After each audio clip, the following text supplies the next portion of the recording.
Chef. Manje useqala ngani phansi? Kahle mpho.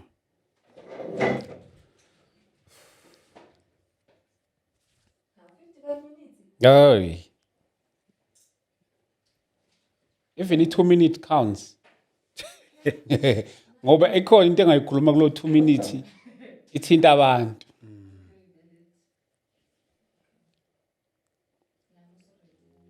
Asinibingelele bazalwane egameni lika Jesu Kristu waseNazaretha. Siyambonga uNkulunkulu kakhulu nangaleli thuba leli asiphe lona lapha namhlanje. uNkulunkulu ke siyamdumisa kakhulu bafowethu nakulomzuzu nakulesi sikhathi sanamhlanje. Igama lami ke nguST Wakadlamini. I am the child of God. Thank you so much. I appreciate you ukuthi you are here. Sibonga uNkulunkulu kakhulu ngethuba lenu enisiboleke lona lapho emakhaya. Siyabonga kakhulu ke bafowethu ngizo ke lezi inkonzo zethu lezi uNkulunkulu asithembe ngazo inkonzo kwayona le. So siyabonga kakhulu bafowethu egameni lika Jesu Kristu waseNazaretha. Today I'm joined by umshumayeli weqiniso. Ngibiza right? Yeah, ubiza right. Umshumayeli weqiniso. Umshumayeli weqiniso. Umfundisi, umshumayeli weqiniso. Oh, ayimfundisi. Ayimfundisi. Umshumayeli weqiniso. Siyabonga kakhulu. So bafowethu before siqale nginazi kuyinqubo yethu yala ekhaya ukuthi ke siyayisicela enkosini before singene straight to inkonzo yanamhlanje awubhema sakagcwala inkonzo kodwa ngithe inkonzo vele kayona le singene straight kwinkulumo yethu yanamhlanje. Yes. Baba wethu engcwele siyabonga egameni lika Jesu Kristu waseNazaretha. Sibonga baba ukusipha lo mzuzu nalesi sikhathi uNkulunkulu wethu engcwele egameni lika Jesu Kristu ukukhuluma indaba zakho. uNkulunkulu wethu engcwele siyathandaza Nkosi, uNkulunkulu onamandla ngegama lika Jesu. We pray for our minds uNkulunkulu wethu engcwele even nakulezi ingxoxo be the center of all these conversations in the name of Jesus Christ. We glorify you. We honor you in the name of Jesus Christ, Lord our God. Amen. Amen. Baba, asikubingelele. Siyabingelela kakhulu, siyabonga ithuba elihle osiphile lona ukuthi sizohlangana namhlanje sibukisane indaba zikaNkulunkulu. Okay, no, kuleka. Sis, should I talk or he can talk? That's fine, you can go, you can. Okay, no problem, don't worry. Okay. No, it's fine. It's fine. Kefana mina noma bengizobe ngikhuluma uzovela. Don't worry. No, it's fine. Kuleka. Yes. Umshumayeli weqiniso. Yeah. Mfundisi wami. Yeah. Siyakwamukela lapha kwishow yethu uqala nokufika. Siyakwamukela kakhulu ngezandla ezimhlophe. Thank you so much sir for coming. Hayi nami ngiyabonga kakhulu mfowethu. Ngiyabonga kakhulu. Kuyintokozo enkulu. Yes sir. Kaningi ukuthola ithuba elifana naleli ngiyaye ngithi mina ithuba elingajwayelekile. Ngoba kuyenzeka kwesinye isikhathi uthola ukuthi uyafisa kodwa akwenzeki. Mhlambe ufune kungafuneki noma uthinte lapha na kube nezinto eziningi ezivimbayo endleleni ukuthi kungenzeki. Kodwa nje siyambonga uNkulunkulu, siyabonga nakuwe ukuthi usiphelele ithuba ukuthi sixoxe sibukisane izinto ngokuya kwentando kaNkulunkulu. Yeah. Mfundisi wami siyambonga kakhulu kodwa uthe usumfundisi umshumayeli. Ubona umehluko? Ukhona umehluko. Ngokweqiniso leBhayibheli umfundisi ngumuntu, iBhayibheli lihlanganisa igama elilodwa umuntu owumfundisi nomuntu oyi-elder nomuntu oyibishop.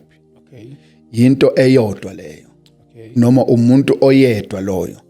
Masithi nje sikhetha i-elder, sikhetha umfundisi. Noma sikhetha ibishop. Ngakho ke ibishop noma umfundisi umuntu ngokweBhayibheli elithi iBhayibheli yindoda emfazi munye enabantwana abakhulwayo. And then ke futhi ayibi yodwa kwi-local church. Iba babili kuyaphezulu. Okay. Ngakho ke mina nje angaka qualify ukuthi ngafika kuleyo nkundla leyo ukuthi ngibe umfundisi noma yi-elder. Oh. Because my iBhayibheli lithi kumele kube indoda enabantwana abakholwayo. Ukukholwa akusikho lokho ukuthi umntwana uyavuka ekseni landela abazali uye enkonzweni. Kodwa ukukholwa ngokwencwadi yabaseRoma 10:17 ithi ngakho ukukholwa kuvela ngokuzwa izwi likaKristu. Kumele kube umntwana ozizwele izwi, wakholwa, wabhabhadizwa, inkosi yamnezela ebandleni. And then ke umuntu onjalo ke okholwayo. Njengoba mina ke nje abantwana kimi besebancane angakafinyeleli kuleso sigaba leso. Siyabonga kakhulu mfundisi wami, mphathi wami uzongixolela mina ngilokhu ngithi mfundisi. Hayi no, ulimo ojwayelekile kodwa nje ya ulimo ojwayelekile. Baningi abantu mangihlangana abendleleni abanye abangaziyo njengasezikoleni la nginoshumayela khona. Mase bengibona abantwana ngaphandle nabazali babo abanye abangaziyo. Mfundisi kodwa nje ngibe nalo lwazi ukuthi hayi basho nje ngokujwayelekile. Kodwa mangathi sesiya ngokweBhayibheli angisuyena umfundisi. Ngingumshumayeli. Indlela vele ubizwa ngayo ubizwa nanokuthi umshumayeli ngibizwa nje ngomshumayeli kubazalwane. Kodwa einkundleni lezo zokuxhumana ngingumshumayeli weqiniso. Kodwa nje ngokwabazalwane umshumayeli kuphela kanjalo. Yini uyibizwa ngomshumayeli weqiniso beba ngaka abashumayeli? Into engenza ukuthi ngithi ngumshumayeli weqiniso yingoba mawubheka incwadi kaJohn 17:17 uJesu lapha uyakhuleka uthi baba bangcwelise ngezwi lakho ngoba izwi lakho liyiqiniso. Ngakho ke mina ngishumayela iqiniso leli engithi liseBhayibhelini. Angilifakeli lokho engikuthandayo futhi angiliphunguli lokho engingakufuni. Ngilishumayela nje linje ngoba linjalo.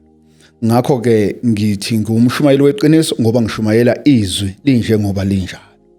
Yibhle lo qiniso. Iqiniso umbuzo muhle. Iqiniso uPaul mayekhuluma noTimothy ukhuluma amazwi amahle.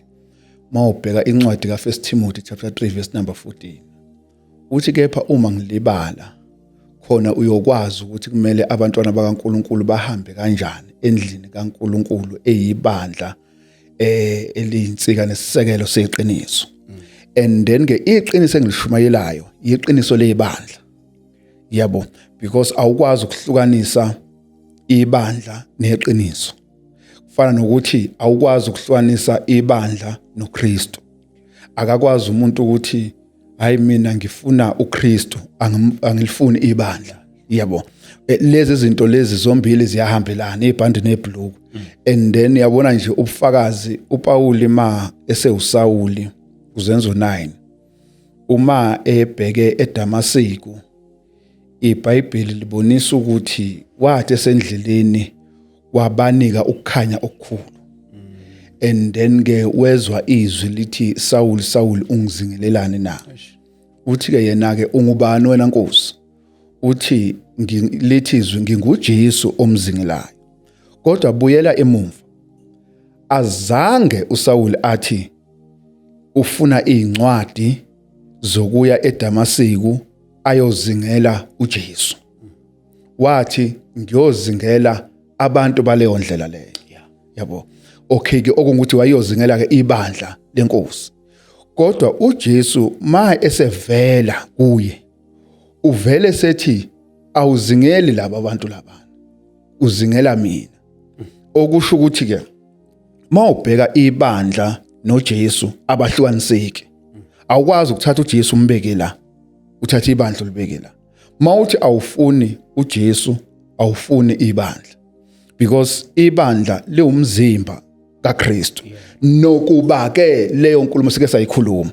Nokuba ke leyo nkulumo leyo singavumelani nokuthi i-local church ingazibiza ngokuthi iwumzimba.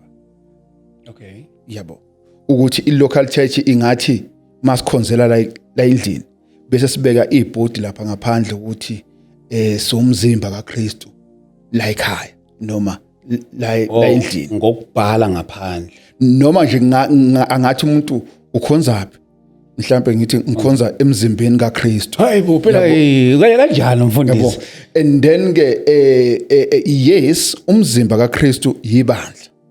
Kodwa so inkinga mase sizibiza ngokuthi singumzimba. Si local sibize ngokuthi sumzimba. ikuphi la siqualify khona ukuyibiza ngomzimba? Nakho-ke uma sibuka ibandla sibuka uJesu noma uNkulunkulu.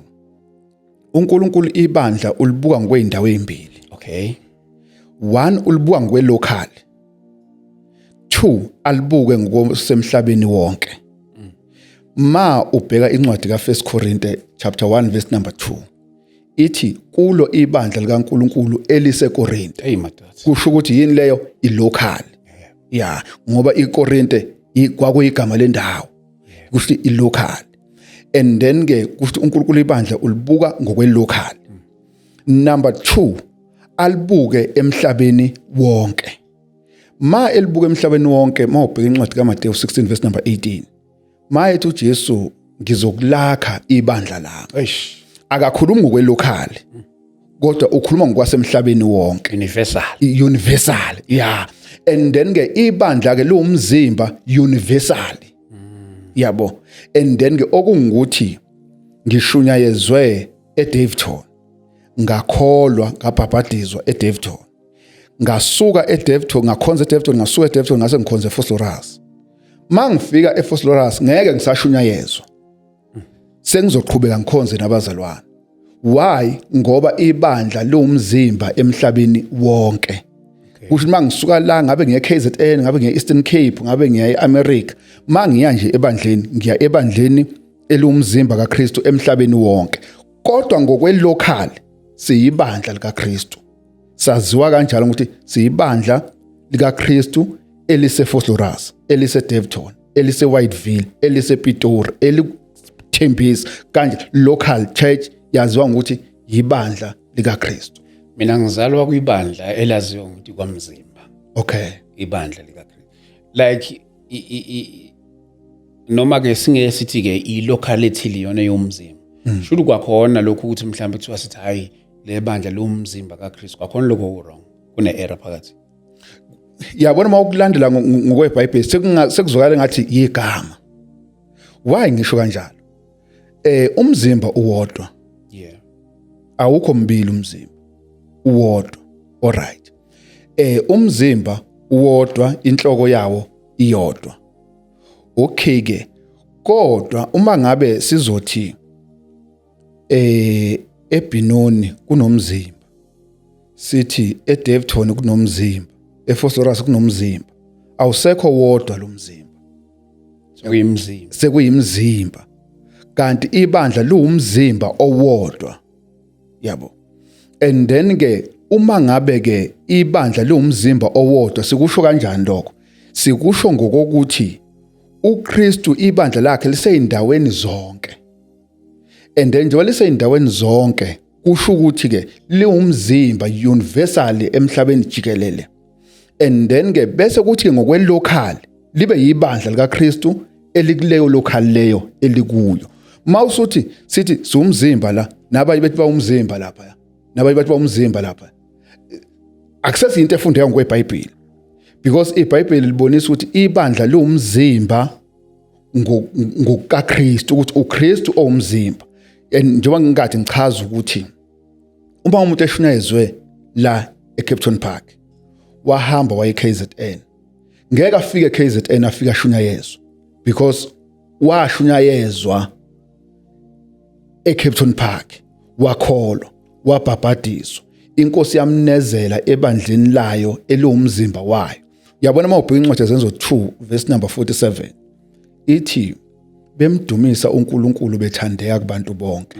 Inkosi yenezela ebandleni imihla ngemihla abantu abanjani abasindiswayo. Kusho ukuthi ke umuntu osindiswayo inkosi imnezela ebandleni jikelele hayi kwelesigodi. Yabo kwilocal nje ila usukukhonza khona ngoba kuseduze. Kodwa inkosi yona ikunezela emhlabeni jikelele. Leyo nto leyo ke mfowethu ifike ibomehluko la. Alikho isonto elivuma ukuthi lona semhlabeni jikelele. Because mawuzothi isonto elithize ukhuluma ngalo alikho emhlabeni jikelele. Because uzolithola ukuthi mhlambe lila eGauteng kuphela or liseKZN kuphela. eChina likho, eAmerica likho. kodwa ibandla likaKristu lisemhlabeni jikelele. Yabo. Ngakho ke mangabe ke singabazalwaneke sifika la khona sithi ke sonke sisebandleni. Akekho umuntu ovuma ukuthi angikho ebandleni. Wonke umuntu uthi ngisebandleni. Yini ke into emenza ukuthi imkhomba ukuthi akekho ebandleni? Because ku wrong ukuthi Dlamini ngikhomba umuntu ngithi lona akekho ebandleni. Lona usebandleni kodwa ekholwa noma azi ukuthi yena uyakholwa. Into okumele imveze ukuthi akekho ebandleni yizwe. Yabo. Yizwi okumele limveze ukuthi akekho ebandleni. And then ke yabona njengoba kade usasho ukuthi kukhona abathi bawumzimba. Abanye uzothola ukuthi bathi bawumzimba bavuma futhi ukuthi bathi bayibandla. Kodwa uthola ukuthi ukukhonza kwabo kuyaphawuleka ngokwezwi. Mhlambe bashaya izandla mabekhonza, mhlambe bashaya insimbi mabekhonza, mhlambe bathandaza bonke kanye, mhlambe bavumela abesifazana ukuthi baye phambili, mhlambe bavumela nabesifazana ukuthi baqala amaculo, yonke le nto leyo. Manaka mfundisi. Interesting. Yabona ke. Interesting. Ake siqale kule yokuthandaza sonke kanye. Yeah. Ikhona iera kule ngoba phela ngithi silibandla likaKristu. Exactly. We are fellowshipping la. Sonke ilona lowo according to Paul lo uza nehubo njalo njalo la sihlangene sizokhona. Likhona nicala masithandaza sonke sibubule enkosini. Yabona ke umthandazo awusisi isiyalo yalo. Yeah. Kodwa uyinkulumo ehlelekile eya kuNkulunkulu. Masibuya ngokweBhayibheli. uPauli mayekhuluma noTimothy mawufunda incwadi ka1 Timothy chapter 2 verse number 8.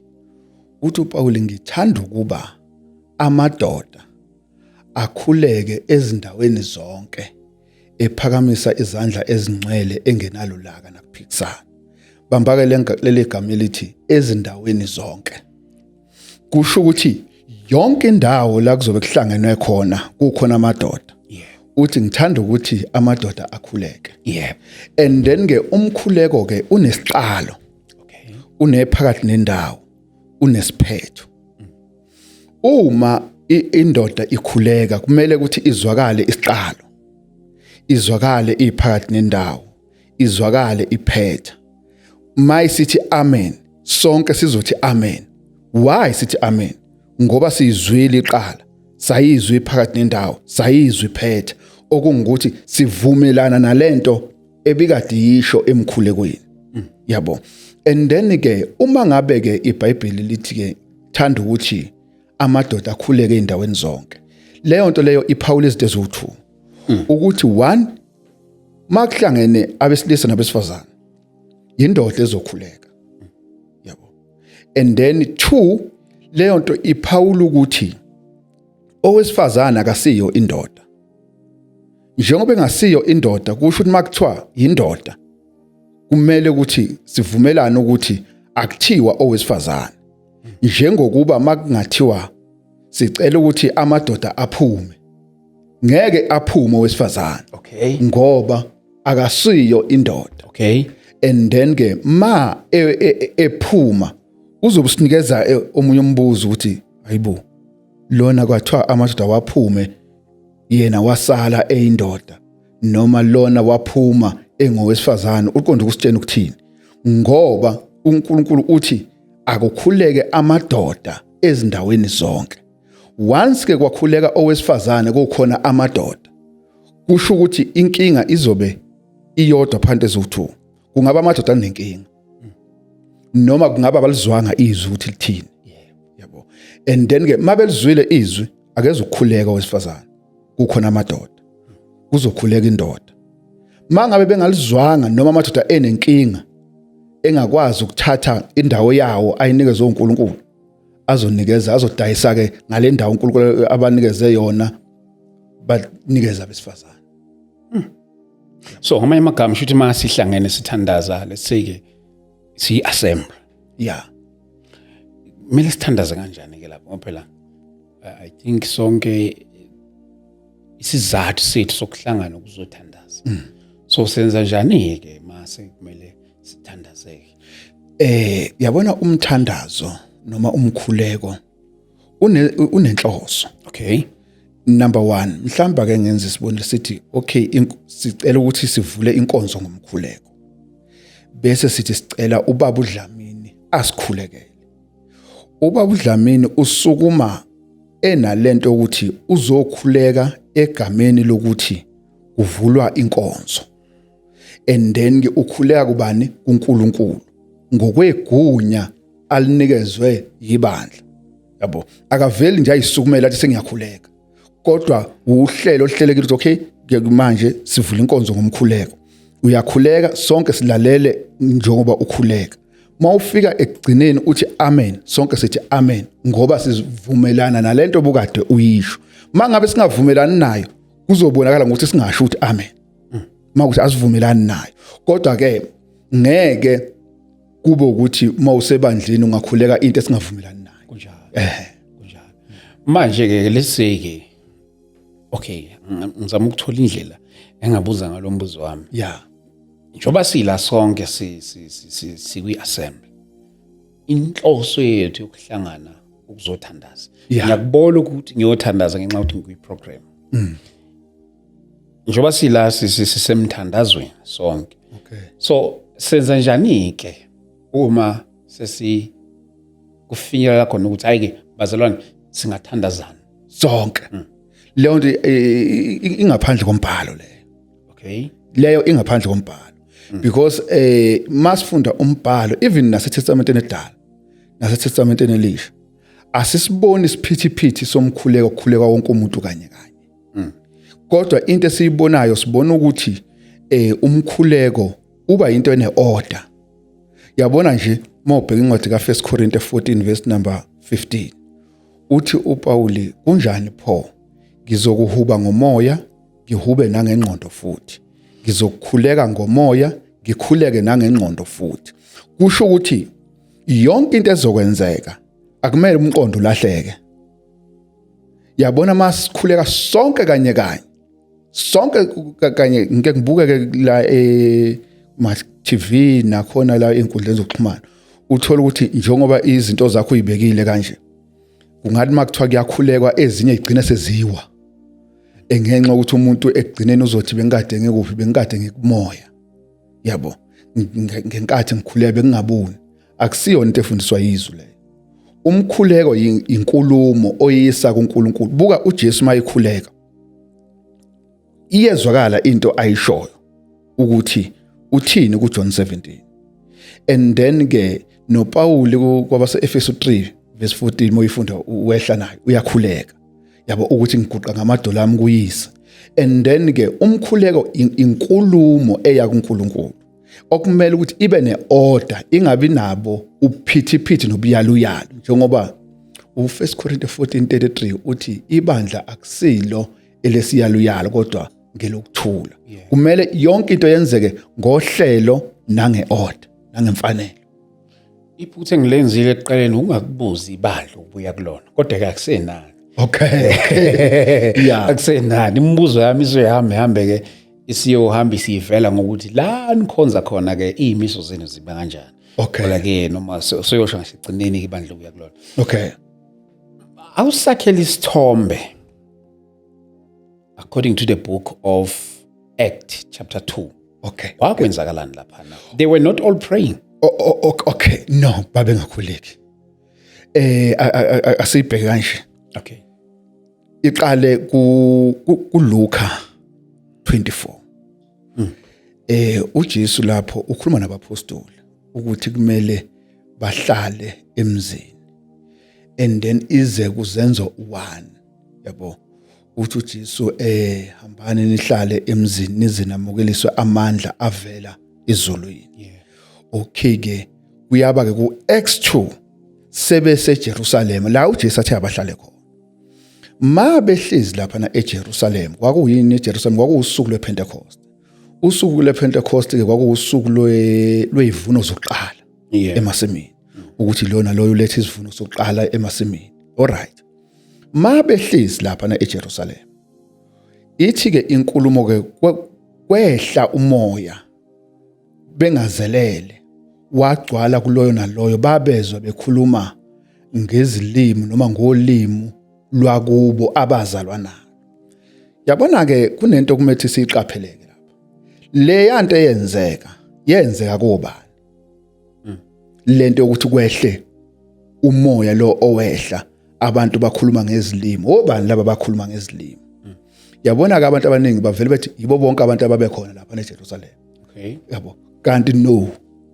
Iqiniso abapostoli okwenzakala kubo lonto leyo. Yeah. Yabo. Khumbula phela ku Acts 1 uJesu utshela abapostoli ukuthi abahambe bohlala emzini baze bamukeliswe amandla. Bona abapostoli. Yibo ke abapostoli. Number 2, yibo futhi abapostoli abakhuluma ngezilimi. Base bethini ke abantu bathi ku verse 13 bathi labantu laba badakiwe bagcwele iwayini elimnandi. Yabo. Uyasukuma ke uPetro udefender laba abayishumi 12 ngaye. Yabo ukuthi laba kabadakiwe. Yikho lokho kwakhulunywa ngomprofeti uJoel. Yabo. Uyaqala ke lapho ke uyashumayela. Kusho ngamagama aseduze isithombe nje esilapha ku X2. Kwakungasike ukuthi kwakuthandazwa lapha. Yabo. Kodwa kwakuhlangene. Mababehlangene kwase kwenzakala lento le. Base abapostoli bekhuluma ngezilimi. And then ke babezwa laba abantu laba ukuthi bakhuluma ngolimi lwakubo. Ngoba yabona izilimi akusiyo lento abantu abayikhulumayo ukuthi oshakala abashanta in akusiyo lento le. Hayi leyo mfowethu ukhekha nje abantu. Siyaya lapho. Siyaya lapho. Kodwa ngizafuna uqala uyiqede le. Ngiqede. Yes le. Yeah. Le. Mhlawumbe before iqede bangaka abantu ababethandaza laphana. Laphana njoba ngithi laphana angithi inkulumo mawuzoyilandela yonke. Inkulumo laphana ithi abapostoli laba abayishumi 1 noma abayishumi 2 mawuzo include no Petro. Yeah. Abakhuluma ngalezi zilimi lezi. And then mabekhuluma ngalezi zilimi lezi zilimi okukhuluma ngazo laphana kwakuyi language okungukuthi masingenza example njengathi namhlanje sithi laphana kwakukhona umuntu okhuluma isiSuthu, kukhona umuntu okhuluma isiXhosa, kukhona umuntu okhuluma isiVenda. Okungukuthi ke abapostoli babekhuluma lezo limi lezo ke zabantu ababekhona lapha. Ngithi khumbula ukuthi ithi inkulumo kuyo yona lencwadi ithi ihambi ezazibuya eRome naseGibhithe zaze zasho ukuthi siyabezwa labantu bekhuluma ngolimi lwakithi esazalwa nalo. Kusho ukuthi obani ababekhuluma lolu limi? Abapostoli. Kwakungasiwona laba bantu laba bonke laba babekhona lapha. Kodwa abantu ababekhuluma ngalolu limi lobani? Abapostoli. Abapostoli babenzani ngalolu limi abekhuluma ngalo?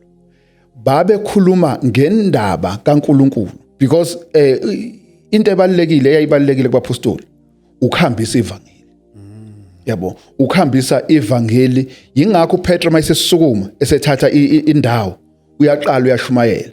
Njengoba ku verse number 36 uthi ngakho indlu yonke kwaIsrayeli ayazi impela ukuthi uNkulunkulu umenzile inkosi noKristu uJesu lo enambethelanini esiphambanweni. Bese ke ithi ke sebekuzwa bahlabeka enhlizweni zabo. Bathi abanye abapostoli madoda bazalwane sokwenze njani? Uthi kuPetro phendukani lona lo yabhabhadizwe egameni kaJesu Kristu. And then ke ku verse 41 ngampela abantu bayalamukela izwi bayabhabhadiswa kungathi izinkulungwane ezintathu.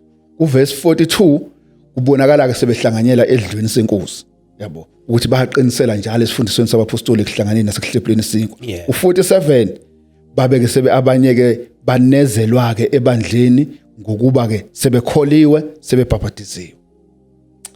Ngizwami bazalwane bami niyazi lapho nani mhlawumbe ukuthi ngingaba nemibuzo but le sisazo lengizothanda ukuthi uzoyibeka eceleni. Okay. Just for today sizoyi attend. Yes, sikakhulukazi le ngisanemibuzo eminingi. Yeah, le yokuthandaza sonke ebandleni. Okay. Yeah. But asiya kule abantu besifazane. Okay. Yabasho yini enenza ningakholelwa kwi-ministration yabantu besifazane? Uthi wesifazane ashumayele. Okay. Yabona ke iBhayibheli lingabavumeli. Yabona ukhona ubaba wami owangipha legama elithi uDumsana. akusuye ubaba ngokuthi ubaba Okay. kodwa kwakumkhwena kaAnti uNgwadlamini. And then ke uyeke wangiphalela igama elithi Dumsana. Okay. Akasekho kodwa ke manje. And then ke besiyayisithi masixoxa naye ngaleli phuzu leli. Ebikela mhlawumbe etshela umunye umuntu ukuthi lona umuntu akasibali ukhonza ebandleni kaKristu laba bathi owesifazana angashumayili yabo ngithi ke no akusikhona ukuthi yithi esithi owesifazana angashumayili yeBhayibheli lithi owesifazane alimvumile ukuthi ashumayele buka incwadi kaFirst Timothy chapter 2 verse number 11 kuya ku verse number 14 uPaul lapho ukhuluma ngokuthi owesifazane akamvumeli ukuthi afundise ebandleni. Okay. Yabo akamvumeli ukuthi owesifazane afundise.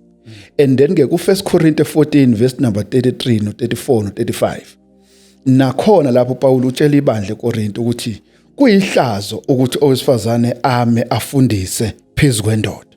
Yabo. And then ke lembhalo yombili isibonisa ngokusobala ukuthi ngokweBhayibheli akuvumelekile ukuthi owesifazane afundise. Uzezathi ku 1 Corinthians njengokuba kunjalo emabandleni onke abangcwele. Yabo.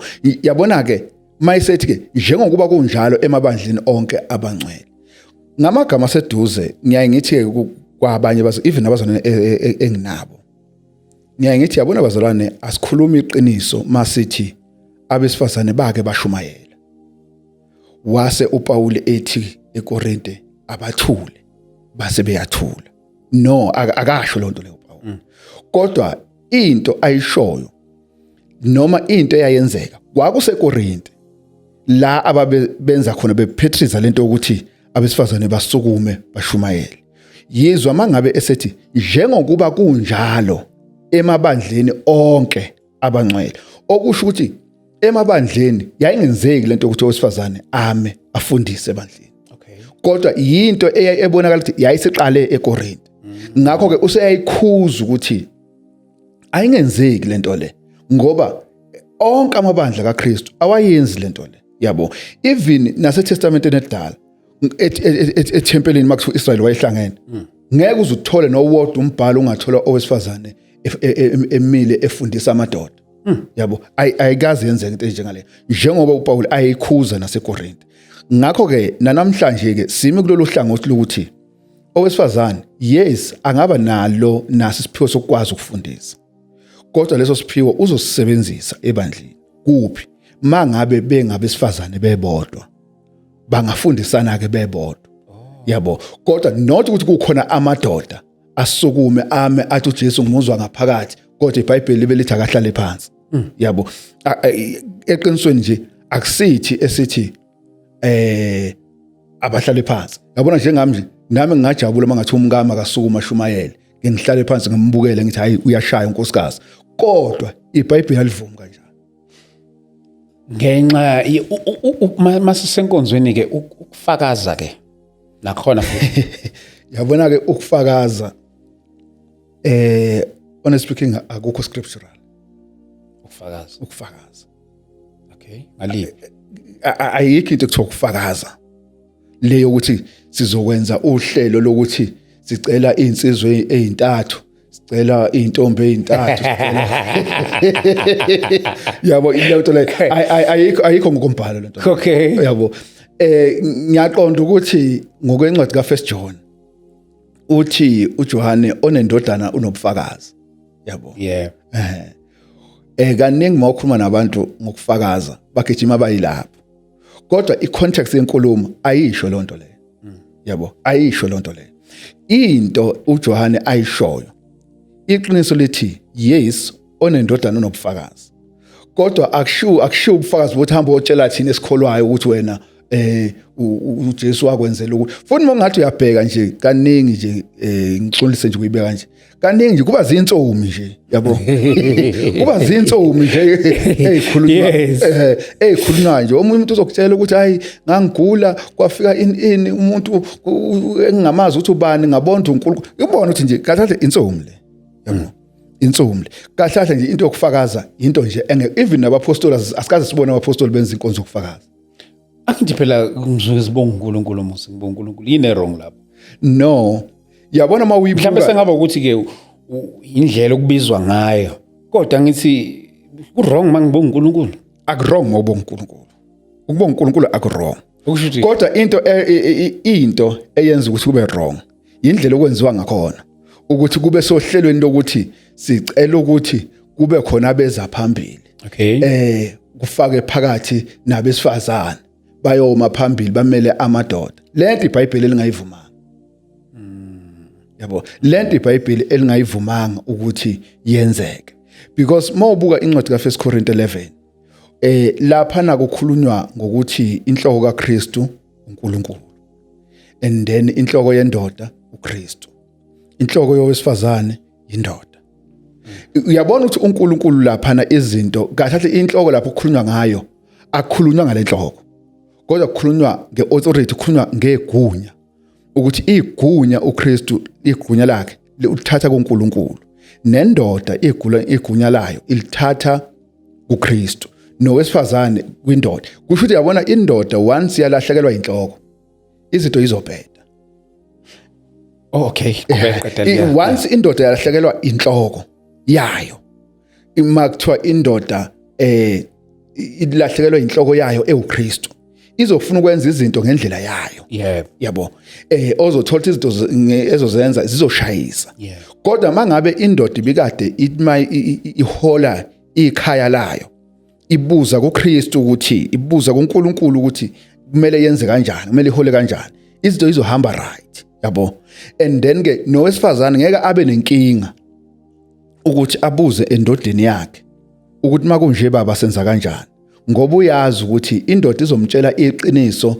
ngoba iholwa uKristu yabo kodwa ke uma ngabe ke sekuphambeneke manje sekungowesifazane uyena oseyinhloko sesokuyinto esingasaqondakala sekuzobonakala zona ke lezo lezo ukuthi owesifazane usiyahamba siyoma phambili so hayi no akashumayeli uyafakaza nithatha kumuphi umbhalo lonto le according to your perception owesifazane waseSamaria yini wayenzani nakho-ke yabona kuJohn 4 lo wesifazane waseSamaria ufika lapha kuJesu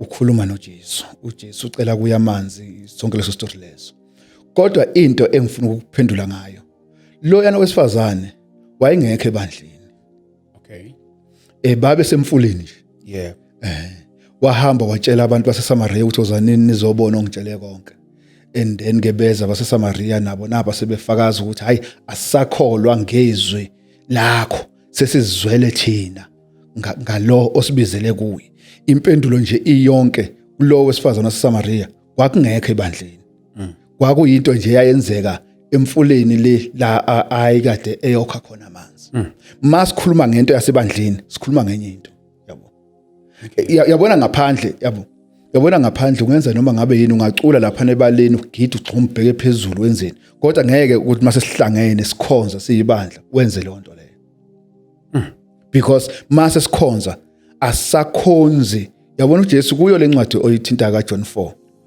uthi kulo wesifazane siyeza isikhathi lapho ningaseza ukukhuleka kulentaba kodwa nizokukhuleka kuBaba uthi ngokuba uNkulunkulu ungumoya bonke abakhuleka kuye bafanele ukuthi bakhuleke ngomoya nangeqiniso yabo and then ke abeza ukukhuleka ngemizwa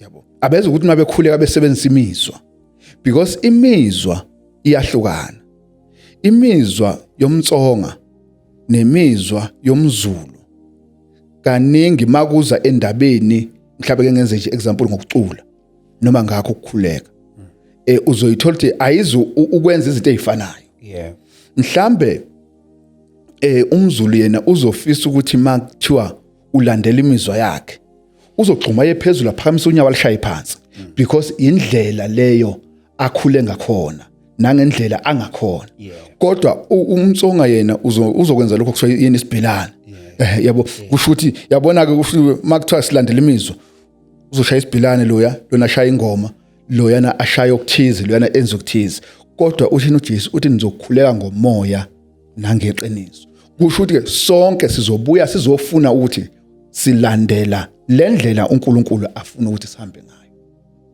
Kuleyo yokushaya izandla ke liphi icala lapho? Yabona ke izandla njoba uhlezi lapho malandela.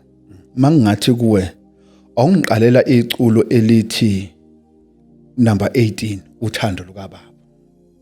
Uzovela nje usho ukuthi uthando lukaBaba lubanzi lujulile. Yabo. And then ke bese ke ngithi malandela awungishayela izandla lapho. Bese ushaya izandla. Kusho ukuthi lezi zinto zingaki lezi zinto lezi? Zimbili. Yabo. And then ke lithini iBhayibheli? Lithi iBhayibheli asicule. Alishongo ukuthi asishaye izandla. Yabo, lithe asicule. Alishongo ukuthi asishaye izandla, alishongo ukuthi asishaye insimbi. Lithe asicule. And then ke mase ushaya izandla, soshaya insimbi. Sewuthayisela lokho kuthiwa kwenze. Because uma umuntu engangena la noma engabuzwa ephuma la endlini, ebuzwa umuntu ngaphandle ukuthi kwenziwani lapha? Mangathiwa nje uyachaza nje kahle. Uzothi bayacula bashaya nezinsimbi. Yabo. Lithini iBhayibheli? Lithi iBhayibheli abacule kodwa bona benzani? Bashaya insimbi. Yabo. Ngamagama kaseduze ke insimbi nokushaya izandla into eyodwa. Okay. Yabo. Into eyodwa nje mawushaya insimbi ushaya izandla into eyodwa le nto leyo. Yabo. Engafundiswanga iBhayibheli.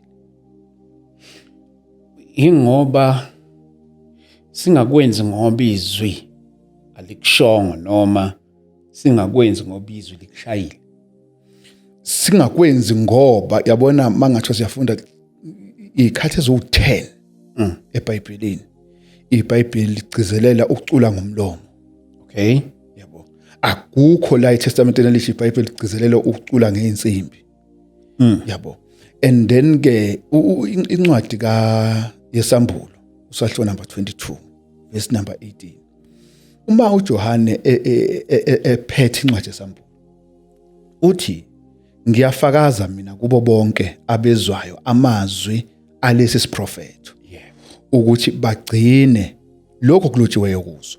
Uthi ke uma ekhona owenezelayo noma ophungulayo uNkulunkulu uyokwenezela kuye izinhlupheko zonke ezilotshiwe kule ncwadi. Uyabona ke ukuthi ke ma izwi lithi Efeso 5 verse 19 lithi asihlabelele ngamaphimbo ethu. Kolose 3 verse 16 asihlabelele ngamaphimbo ethu. Hebrew 13 verse 15 asihube ngamaphimbo ethu. James 5 verse 13 asihube. Yabo. And then ke bese ke umuntu ezofaka insimbi. Kusho uthini nantu ubani amahubo 33 masimbonga ngezigubhu amahubo 155. It's 150 bani? Yangithi Amahubo bani la? Amahubo 155 verse number 4 lapho ya. Uthi nami ngacinge lapha. Kodwa ke ihubo lona. Kodwa ulibheke lapho ukuthi ngisho khona na ukuthi amahubo 155 verse 4 or verse 3 to 4. Oh mina lokungumshoyo amahubo 33 verse 2. Bongani uJehova ngeharp, udumiseni ngogubhu, oluzintambo zisho ezishumi. Ya leyo ncwadi singayihlanganisa nje nayo le yamahubo 155. uDavide ma ethi hubani ngogubhu nangamasembari nangayo imtshingo kanjalo njalo. Yes usho kanjalo uDavide. Kodwa ke into esiyilandelayo mawubheka indaba yeBhayibheli uDavide uphile ngaphansi komthetho noma kwezivumelwano esidala. Okay. Mawubheka nje incwadi yamakhosi okuqala usahluko number 2 verse number 2. uDavide lapho usebuka izinsuku zakhe seyisondele kufini. Uyala indodana yakhe uSolomon ukuthi ayibambelele emthethweni kaMose. Yabo. Okungikusho ukuthi uDavide nabo bonke abakhe babephila ngaphansi kwezivumelano sikaNkulunkulu ayesinikeze ngoMose. Okay. Alright ke thina namhlanje siphila ngaphansi kwezivumelwano sikaKristu. And then ke njengoba siphila ngaphansi kwezivumelwano sikaKristu incwadi yabaseGalatia 6 verse number 2 ithi thwalisanani imithwalo yenu igcwalise kanjalo umthetho kaKristu. And then ke thina sisemthethweni kaKristu, asikho emthethweni kaMose. Alright ke asiyibeke eceleni ke leyo umthetho kaMose nomthetho kaKristu. Yabona mawubheka ukushaywa kwegubhu eTestament eLedala. Nakhona futhi yazi mayishaya igubhu yonke lento ekhulunywa uDavid ayizange ishaywe eThempelini. Yayishaywa yabona nje masiqala nje kuMiriam lapha kuExodus ngithi 15 verse number 19 njalo. And then ke uMiriam emayishaya ilokhuzana ebiza labo besifazana ukuthi abasine babethe babe kade beqeda kuwela ulwandle olubomvu. And then ke bebonga uNkulunkulu ngento abayibonile yenziwa uNkulunkulu kumaGibhithe. And then ke yonke le nto yayingenziwa eThempelini. Uma ngabe sikhuluma ngamaKristu namhlanje ekhonza uNkulunkulu ayaliwe ukuthi mayehlabelela azohlabelela kanjani, kumele enzeni. Ngakho ke uDavid washo, kodwa wayengayisho le nto leyo eyisholo ebandleni kaKristu. Wayeyisho ebheke kubantu ayikhuluma kubo ngaleso sikhathi ababe ngaphansi komthetho kaMose. Ngoba yabona iBhayibheli lihlukene igaba ezintathu. Kukhona isigaba sokuqala esibizwa ngokuthiwa isigaba sokhokho. Esisuka nje kuGenesis siyophelela kuExodus 20. And then ke leso sikhathi leso isikhathi sokhokho leso.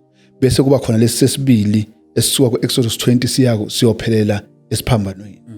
Leso isikhathi somthetho kaMose. Bese mase sisuka esiphambanweni siya phambili ukuba kuyoba ileso sikhathi uKristu ayobuya ngaso. Leso isikhathi sobuKristu noma isikhathi somthetho kaKristu. Ngakho ke awuxova xova izinto. Yeah. And then ke la esikhathini sikaKristu akukho la siyalwe khona ukuthi masikhonza uKristu ashaye insimbi. Okay. Yeah, akukho la siyalwe khona ukuthi masikhonza uKristu ashaye insimbi. Kunalokho siyalwe ukuthi singathayiseli, singaphunguli. And then ke mangabe sishaya insimbi sithayisela lokho kushiwo. Yabona ukuba kuthiwa nje mina ngiyangeze ngithi ukuba iBhayibheli alikhulumanga ngokucula. Noma la khuluma ngokucula kodwa alangaphawula ukuthi kwenziwe kanjani. Yabo.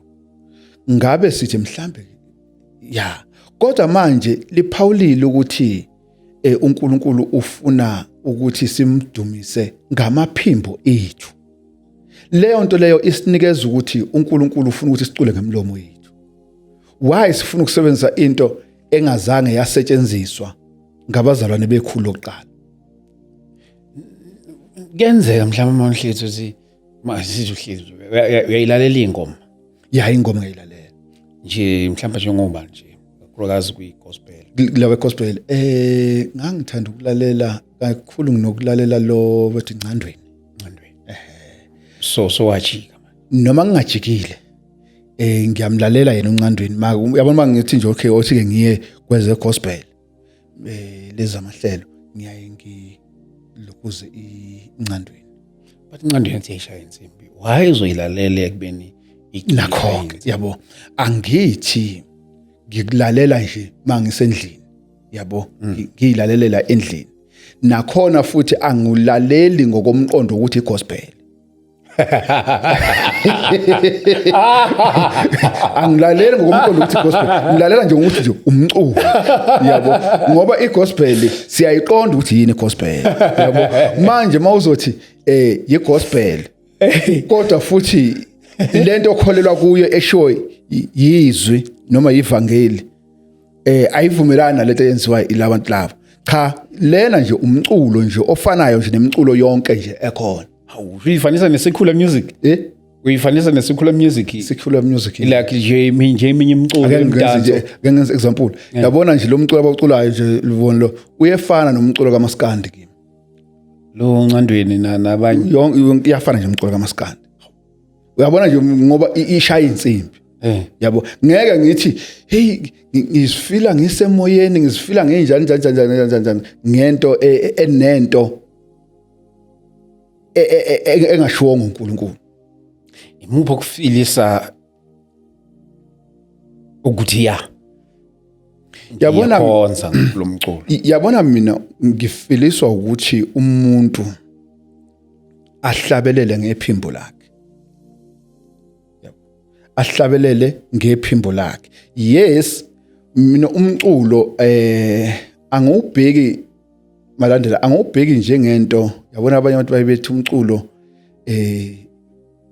into engiyithanda umculo yabo ngiyakubona konke nje ukuthi kwenziwe in mina ngizwa kahle umculo mina umculo kimi into efanayo nokushumayela yabo umculo into efanayo mhlambe ngabe ngithi nomkhuleko yabo ngoba into ebizwe uNkulunkulu yonke leyo yabo into ebizwe uNkulunkulu yonke ngakho ke umculo ngiyawuthanda mawenziwa ngendlela efanele kodwa mangabe wenziwa ngendlela ephumile ezwini noma ngeke ngugxeke kodwa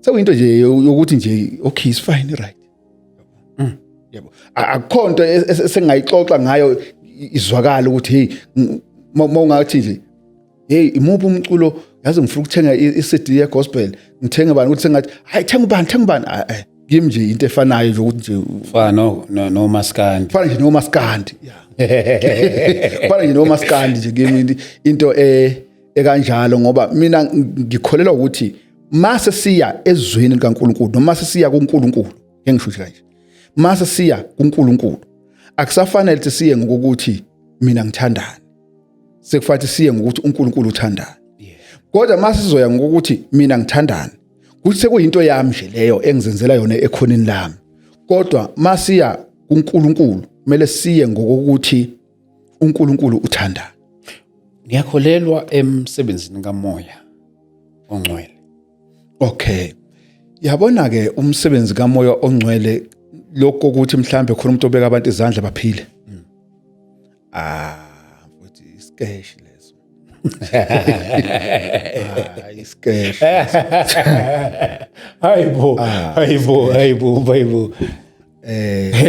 iskesh leso mfowethu njani manje iskesh leso yabona mfowethu into zokudlala sinamasondo yabona iskesh leso mfowethu yabona nje mabethi abantu hey oza lapha na kunenceko lapha na ebeka abantu izandla baphila yazi nje ukuthi dlala ngawayikho lento yabo not ukuthi ngisho ukuthi uNkulunkulu akabaphilisa abantu uNkulunkulu umuntu uyamphilisa ngendlela angamphilisa ngayo yabo kodwa akekho umuntu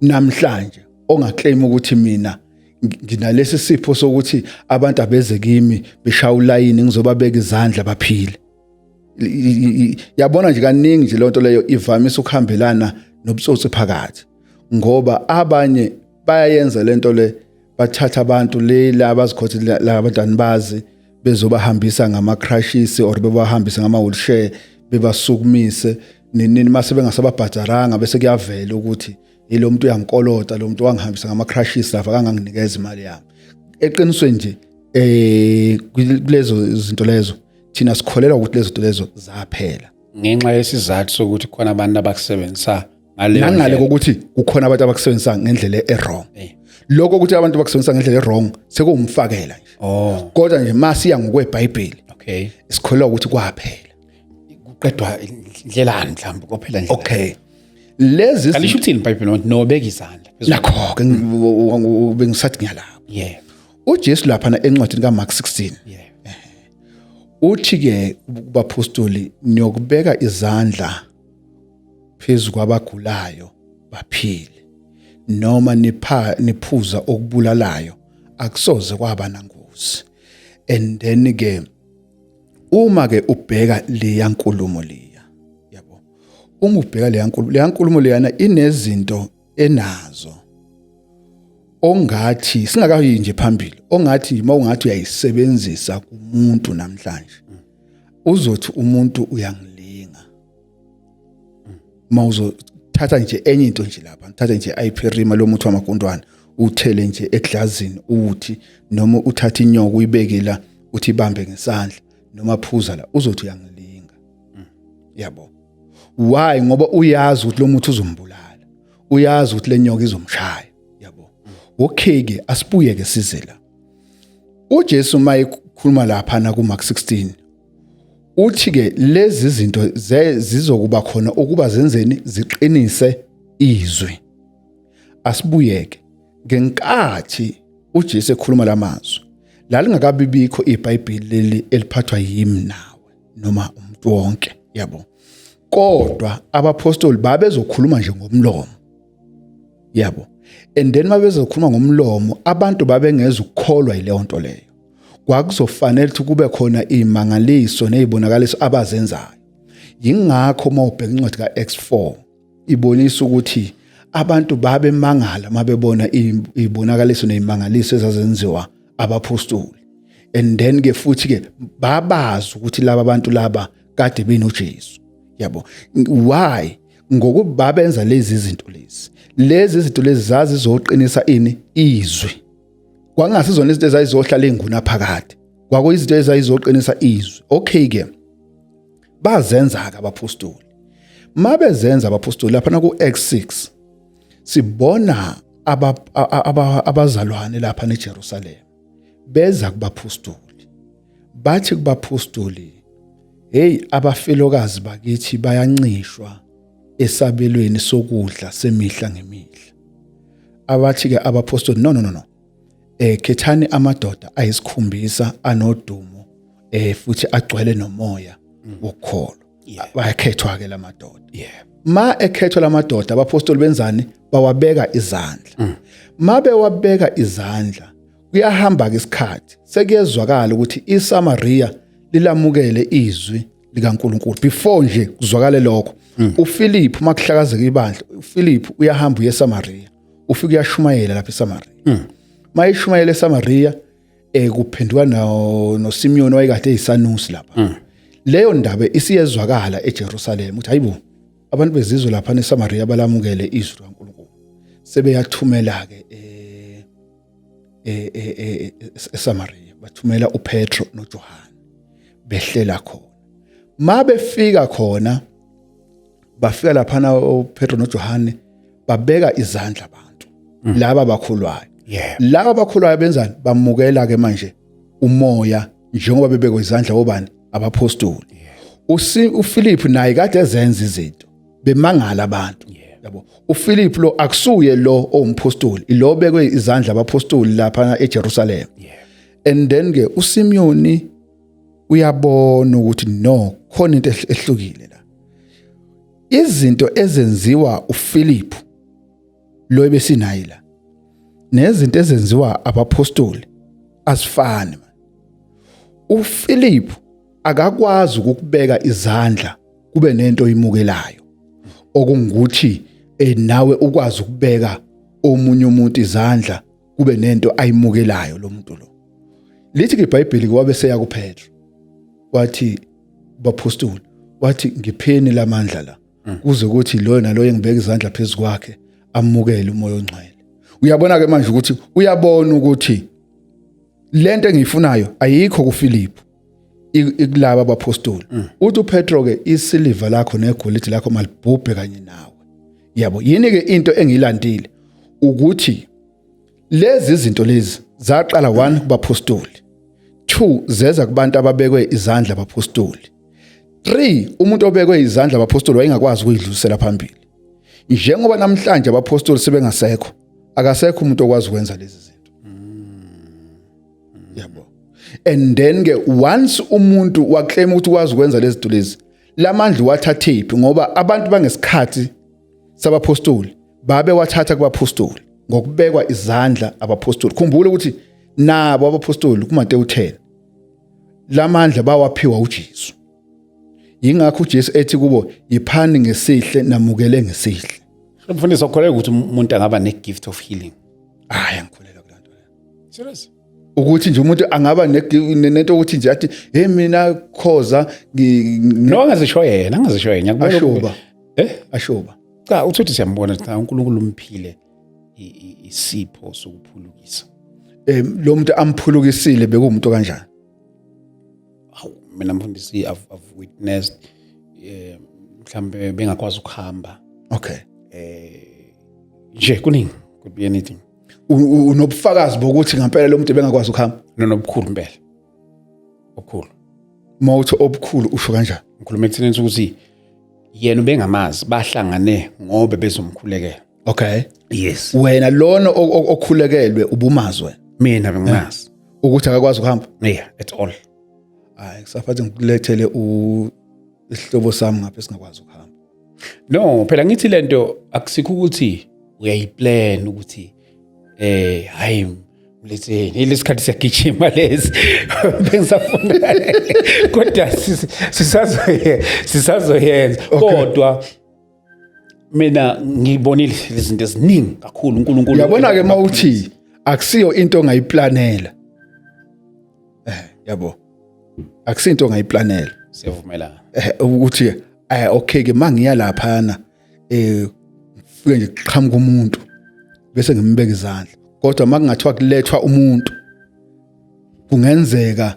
kungenzeki ngoba manje kungathi ngimplanele sizoyihlela leyo ngenxa isikhathi sethu sizoyihlela kule sizokhuluma ngayo singazo straight bazalwane mina ngiyakholelwa in the gift of healing I've seen it, I've witnessed it kakhulu many times lokhu umfundisi bezikhulumela khona akuqondane nebandla la akuqondananga nathi we are convinced ukuthi uNkulunkulu uyabaphilisa abantu kakhulu but ke sisazokhuluma nje kaningi man of God thank you so much for coming thank you so much sir siyabonga kakhulu ngiyajabula makanje sir ya okungijabulisa kakhulu ukuthi yabona uma ukhuluma into abantu abaningi uthothi iyabathusa iyabamangaza ngiyayingijabule why ngoba ngiyayibona ukuthi yenza ukuthi sifunde more sobuyisa futhi khuleka bafowethu siyabonga kakhulu asathe ithuba sivale la ngenxa yesikhathi sethu